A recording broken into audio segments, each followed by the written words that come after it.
Dear students, in this class we will discuss the next kind of digital pulse modulation, that is a differential pulse code modulation.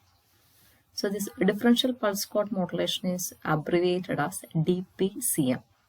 Okay. So if we look at any practical message signal, so here in this graph I have a practical message signal. So you can see that for any signal, the signal amplitude will not be changing at a faster rate. Okay, or if you take two nearby samples, the amplitudes of the samples may not be changing at a faster rate, or they are highly related. Okay, so a differential pulse code modulation is a kind of modulation system that utilizes this property of an input message signal. See, one of the major drawbacks of pulse code modulation is that for each sample, it has to transmit multiple bits. Is it not? For example, if we are using a 3-bit PCM, each sample is transmitted using a 3-bit binary data. Okay, but in a delta modulation and adaptive delta modulation, each sample is represented by only 1 bit. Okay, so in a pulse code modulation system, it's not an efficient system because it generates so many bits. Okay, and as a result, a PCM system requires much wider bandwidth. So if we take any practical signal, the value of the present and past samples do not differ by a large amount. Okay, so that is adjacent samples of adjacent samples of signal carry the same information but with a little difference.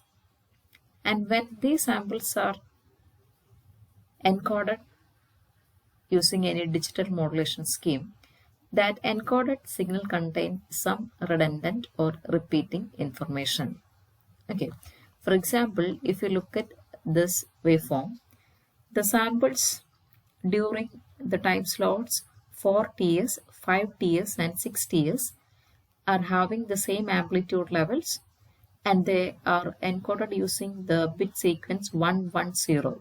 Okay, since they are having the same amplitude, they are encoded using the bit sequence 110, and for these signals at time interval 7Ts, 8Ts and 9Ts, the signal amplitudes are almost the same and is practically encoded using the same information 101. Okay, that means if we are transmitting such a signal using pulse code modulation, there are a lot of repeating information or lot of redundant bits. Okay, so if the redundancy is reduced, the bit rate will decrease and the bandwidth consumption will be less. Okay, so instead of transmitting all these 3 samples having the same amplitude level or same encoded bit sequence, it is possible to convey the same information by transmitting only 1 amplitude or 1 sample. So a DPCM or a differential pulse code modulation utilizes this concept. So here we can see how a DPCM signal is generated. So the modulator works on the principle of prediction. So we have in the modulator part a prediction filter. The value of present sample is predicted from a previous sample. So the function of this prediction filter is to predict the present sample from the already quantized previous sample. Okay, and the prediction may not be accurate or it need not be the same. Okay, but it is very close to the actual sample values.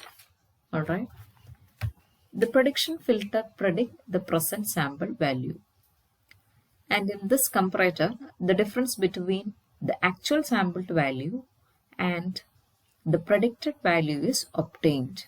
Okay, so here we have a comparator that compares the actual present value and the predicted present value. The predicted present value is obtained from the previous sample. Okay, so here it is comparing the actual present value and a predicted form of the actual value. Okay. So if both the signals are same, the error signal or the difference will be 0.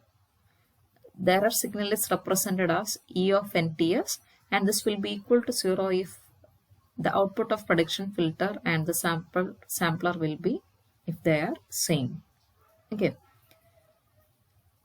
But if there is any kind of difference between the present value and the predicted value, the error signal is generated. E of NTS is generated.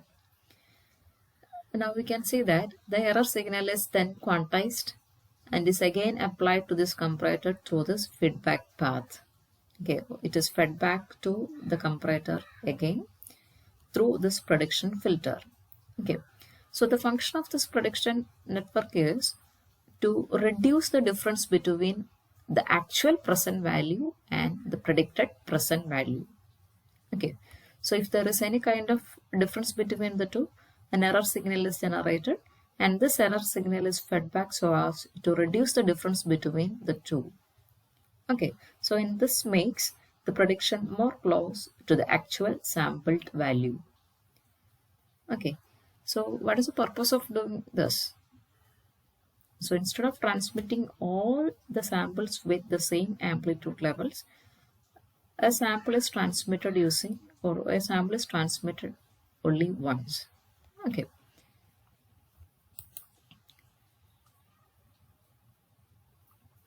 So I have already explained these things.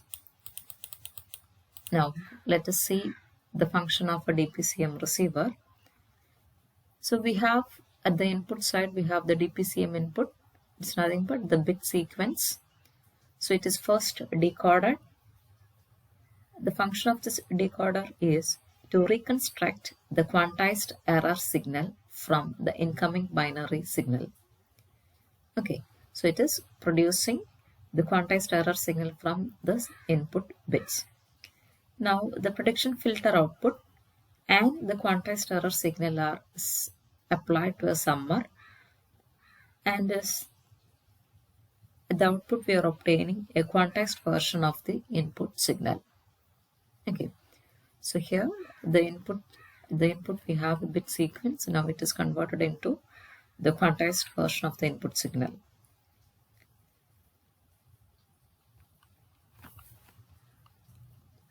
Now let us see some of the advantages of DPCM.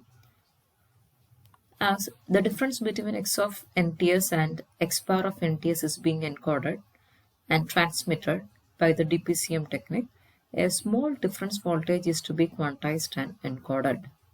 And this requires the number of quantization levels or less number of quantization levels, and the bandwidth requirements of DPCM system will be less than that of PCM.